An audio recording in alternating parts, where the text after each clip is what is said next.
But again, I think service is service. It doesn't matter where you are, whether you're like, roughing it with no AC or you got a Walmart right next to you.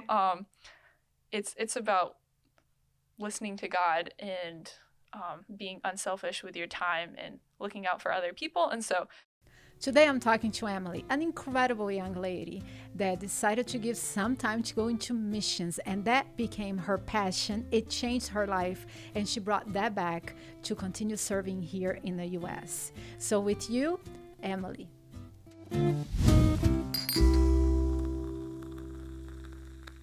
Emily, welcome to Tea Talks. I am really excited to meet you, to have you here, especially because as I was looking for young people that would be interested to do this podcast, the fact that you have a passion for mission is what really, really got me interested in talking to you. So before we go there, tell us a little bit about you. So my name's Emily Schneider. I'm a student. I love science, so I'm studying biology right now. Yeah, I've grown up in like North Carolina my whole life, so this place is very near and dear to my heart. I've lived in multiple places. And yeah, like you said, I'm very, very passionate about missions. I think we're going to talk about it a little bit more, but I had like the honor of serving for a year in Palau, and that was kind of life-changing for me. So I really love talking about it because I want to encourage other people to like get out there and serve in a life-changing way. That is awesome. How was growing up? Did you grow up in like a Christian family, or how was that? So I grew up in a Christian family, with parents that really loved God and were like trying to teach me that. And so I really appreciated that. I think like most young people, you have those experiences where you have what your parents have taught you, and then you go to try and decide, what do you think? And I definitely went through that period in my life, but I'm really thankful for the fact that my parents prioritized teaching me the Bible, going with me to church, helping me be in environments that were like spiritual, and I think that really kind of shaped who I am today. Is that the reason why missions is your passion? Kind of. I think missions is my passion, kind of because I experienced how powerful it can be, and kind of how I got into that was because I just like kept on meeting people that had served, like especially as like student missionaries. So I just had so many friends, and they'd be like, have you ever thought about being a student missionary? I was like, I don't know. And this is like even in high school. I'm like, I specifically think of some friends I used to like babysit for them and like mow the grass and stuff like that. And so it's like I come in to get a drink of water. They're like, have you thought about missions? I go back out. I'm like changing a diaper. They're like, so, the mission field, have you thought about doing that? And I'm like, oh my goodness. So I felt like it was coming at me from all angles. I kept on meeting really cool people. And then, I got to a point in my life where I was like, I think this is the time. This is kind of what I want to do. Maybe it's not just coincidence. Maybe it is God telling me. Oh, because when you start getting from everywhere. Exactly. You're like, this is kind of suspicious. Yes. And why did you decide to serve internationally? And how did you choose Palau?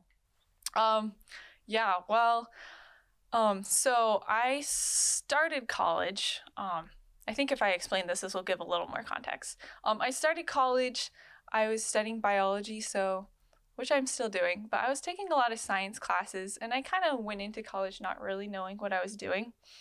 And I felt a little, after a year of that, I felt a little tired of studying. And I think especially if you're doing something and you don't know why you're doing it, and it's kind of hard, it's kind of, challenging to continue going through with that.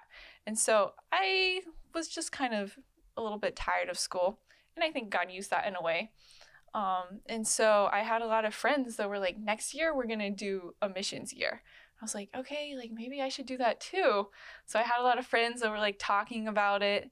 And so I started out with one friend. I was like, oh, maybe like we'll go to Bolivia together. And then, I prayed about it. And, like sometimes there's those things in life that you just can't totally embrace. I never filled out the application. So it was like, I was saying I was going to do it, but I never actually like took any steps. And so I kept on praying about it, and I was like, maybe Bolivia is not the place. So then I had another friend. Her name was also Emily, which is kind of funny. And they were like, oh, she like met this person on the campus of the school that we attended. And they're like, oh, we really want you to go to Nazareth. Like, this would be great. So I interview with them. They're like, please come to Nazareth. Like, we'll do anything. We'll talk to your parents, whatever you need. And she ended up deciding to go serve somewhere else. And I was like, oh, I'll still go. But there was a lot of like reservations that I had, just like personally. And so I was praying a lot about it. And I was like, God, like, I was kind of joking.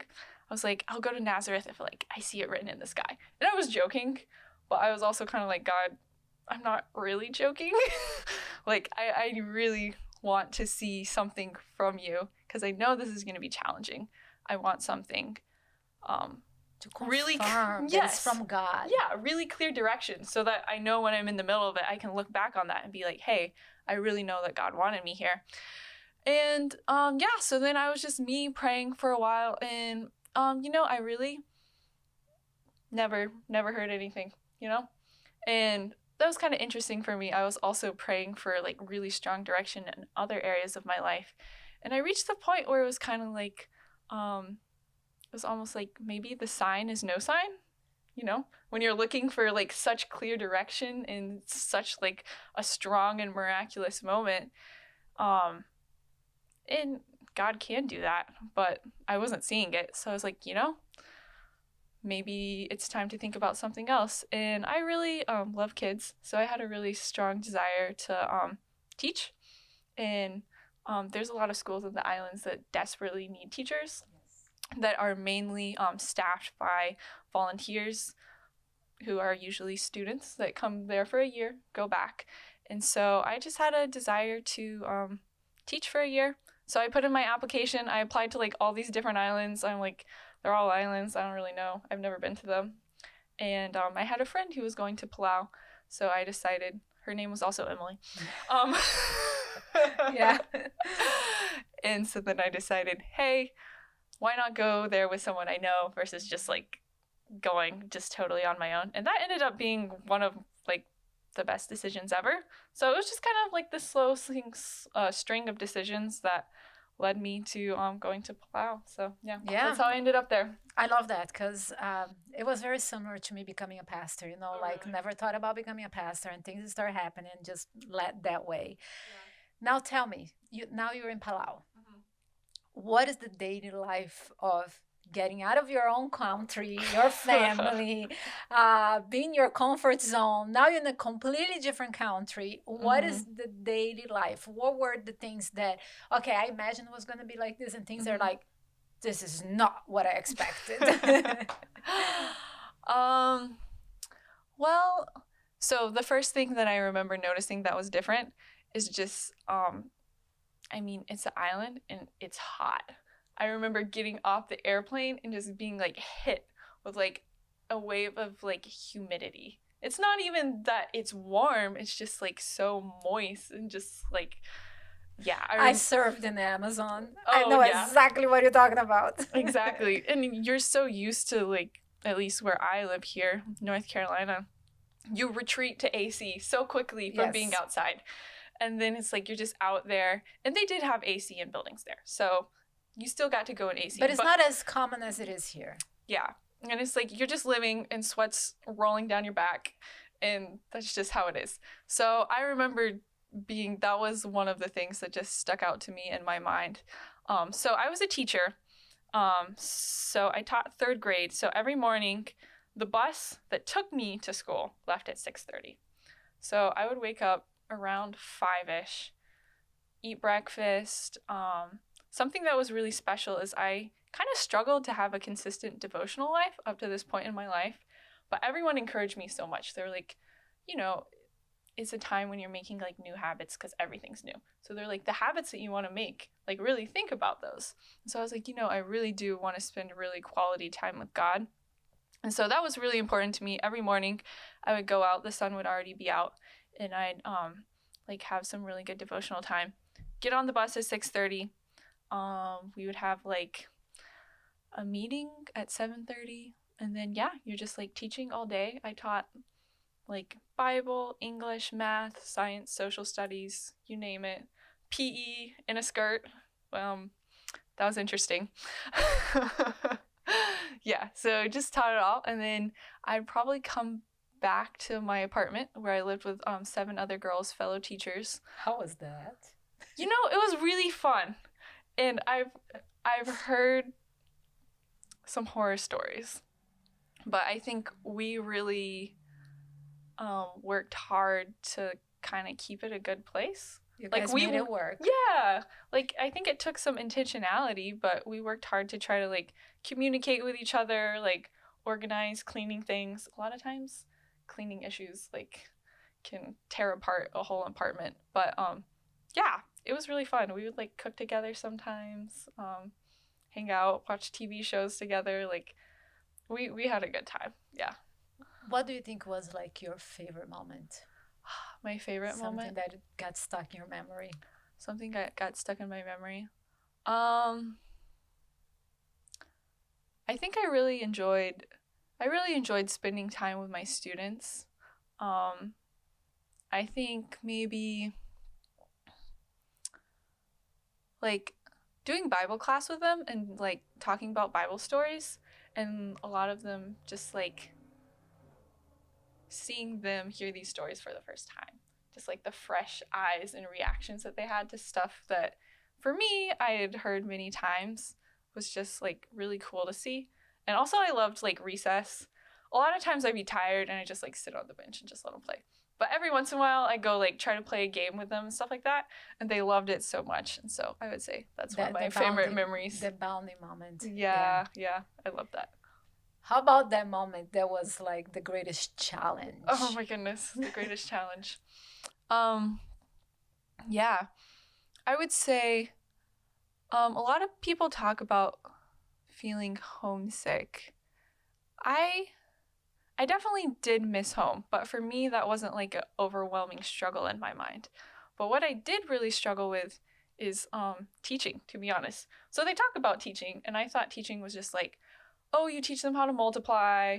Oh, you like help them understand things they can't understand. But what I didn't realize for 3rd grade is a lot of teaching is what they call like classroom management.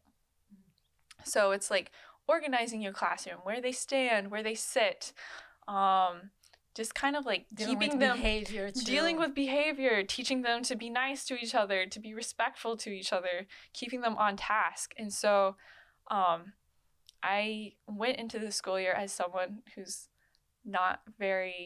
wasn't very comfortable being like confrontational and like calling people out.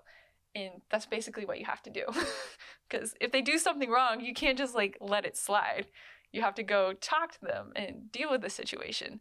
And so and you don't have experience on that yet. You're still a college student. You're still like learning all of that. Exactly. What did you learn from this experience? Not only the experience, but like what did you learn about yourself? What did I learn about myself? I think, what did I learn about myself? That's a good question. I think I learned something that I learned in general, honestly, is like relying on God. Just like pray about stuff. Like, and I know it sounds kind of trite. People say that all the time, but it really does truly make an impact. I saw just in a lot of small ways, the ways that God was like, hey, you feel like you're on your own, but I'm doing the small things for you. Because that was what was stressing me out the most, was like the small things. I think I also learned about myself that it was like, hey, you know, everyone doesn't have to like you and you'll be okay. Because there's a lot of pressure, you know, like some days the students didn't like you. Some days their parents didn't like you. Some days administration wasn't happy with the way you were handling things. And I saw myself previously up to that point really being stuck in the rat race of like being a people pleaser. And I still am to a degree, like making sure everyone was happy with you. And then I realized, you know, you try your best, you talk to God about it. Sometimes you still have haters. Sometimes it's life. That's life. What you gonna do? Like, you put in your best effort, and that's not always gonna make people happy, but that's okay. You're gonna be fine. Do you think that like I said, sometimes like some answers like feel like it's a cliche. Yeah. But if it's the reality for you, you Right. know, do you feel like this experience changed your life? Oh yeah, for sure. Um, I think it changed. Um, it was like, I would say, a growing up experience for me because, again, previous to this, I was just a college student. Um, but being put in charge of 18 kids and having that responsibility to teach them and take care of them and keep them alive, I think grew me in a lot of ways and taught me a lot of things about myself that I had just never been in the situation to like realize that like, hey, you can keep kids alive.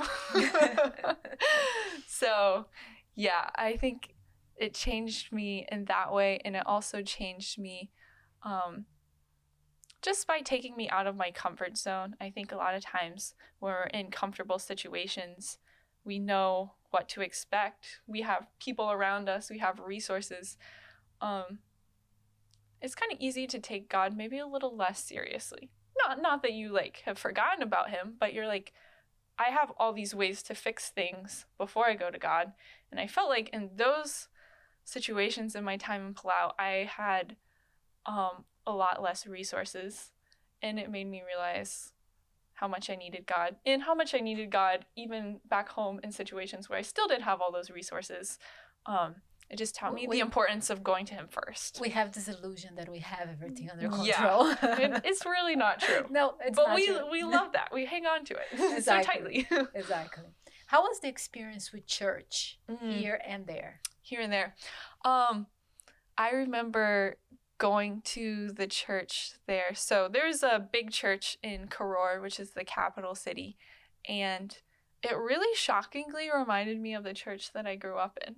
Like, they sang the same songs after offering, and so... Oh, that's surprising. Yeah, yeah.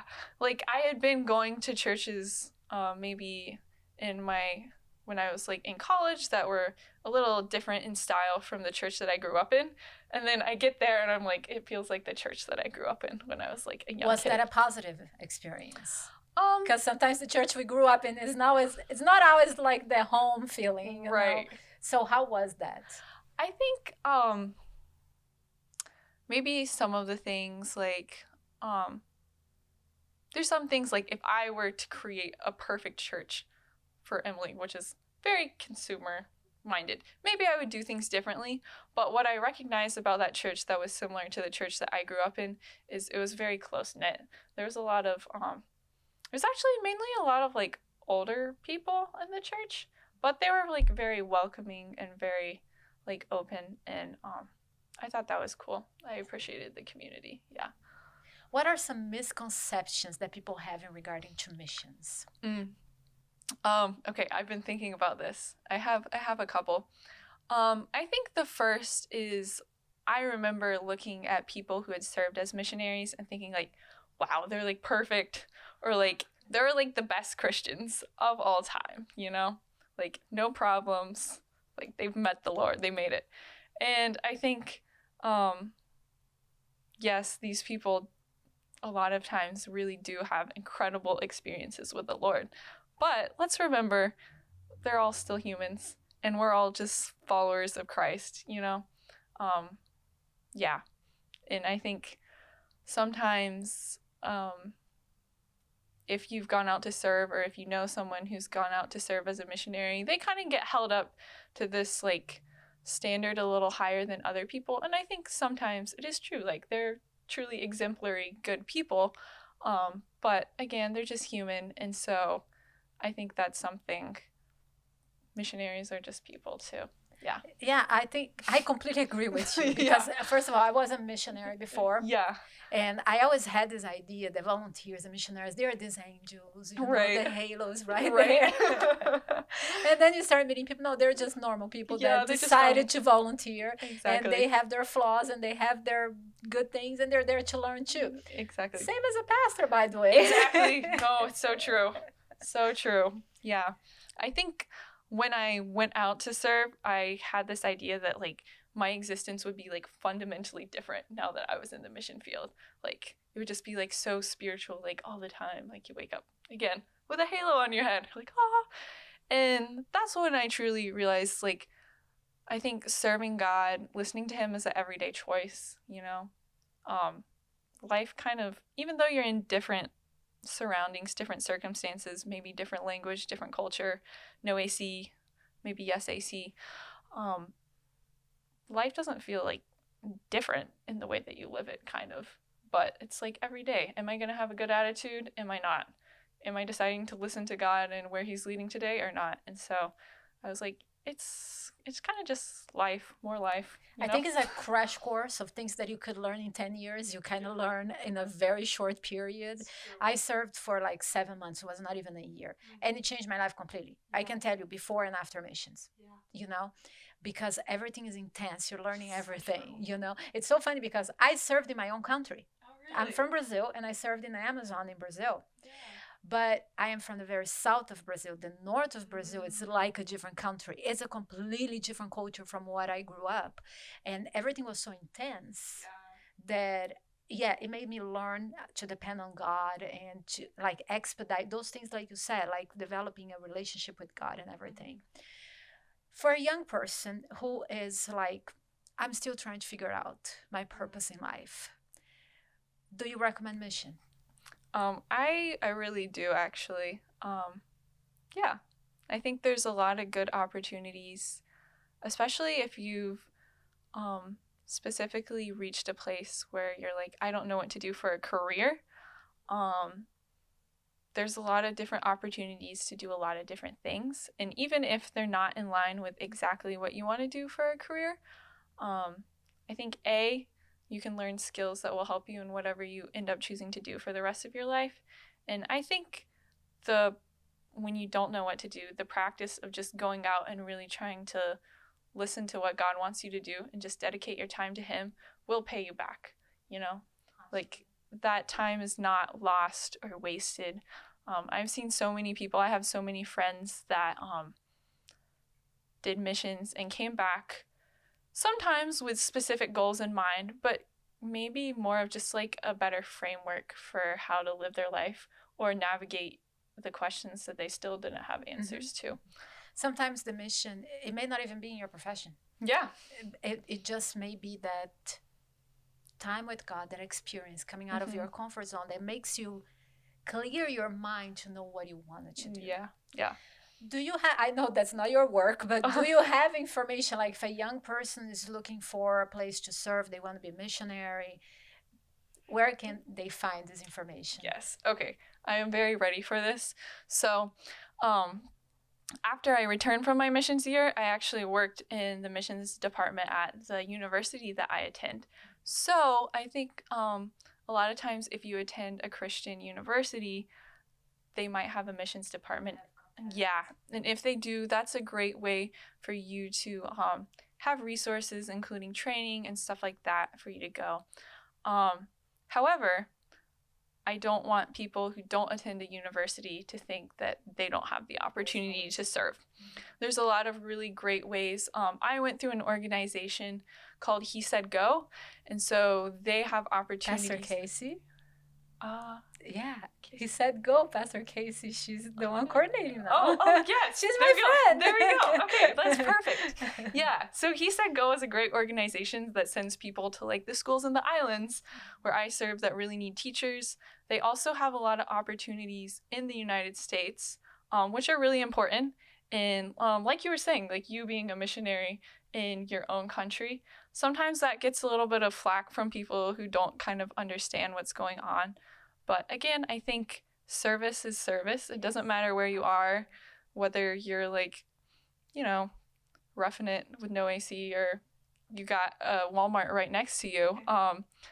It's about listening to God and being unselfish with your time and looking out for other people. And so there's a lot of great opportunities in the U.S.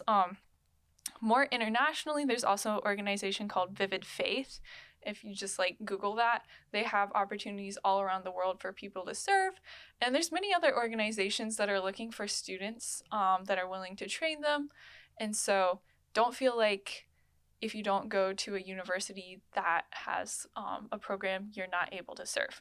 If you do go to a university that has one of those programs, though, please take advantage of it, though, because they have so many great resources that will make your experience a lot easier, because there's a lot of things to navigate where it's like you don't really know what's going on, and they've done this before. And it's very helpful. The first one is, I remember when you said, because Pastor Grace is my friend. Yes. But when you said that, I remember the name of it. So is he said go.org? Yeah, I believe so. He said go.org. And those are just opportunities like in, I believe. I think they have it all over. Yeah, I think those are ones more in like North America.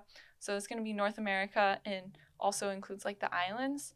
And then if you want opportunities like Europe, on the continent of Africa, Asia, stuff like that, you're not going to find them on He Said Go as much, but you will find them vividfaith.org or .com. Something like that. Yeah, Vivid Faith. You'll be able to find those opportunities there. So awesome, yeah. Awesome. Emily, this was wonderful. Yeah, I love talking to you and getting this time to know another fellow missionary that enjoyed and changed their lives. So thank you so much for this opportunity to come here and chat. Yes, you're welcome. Thank you so much.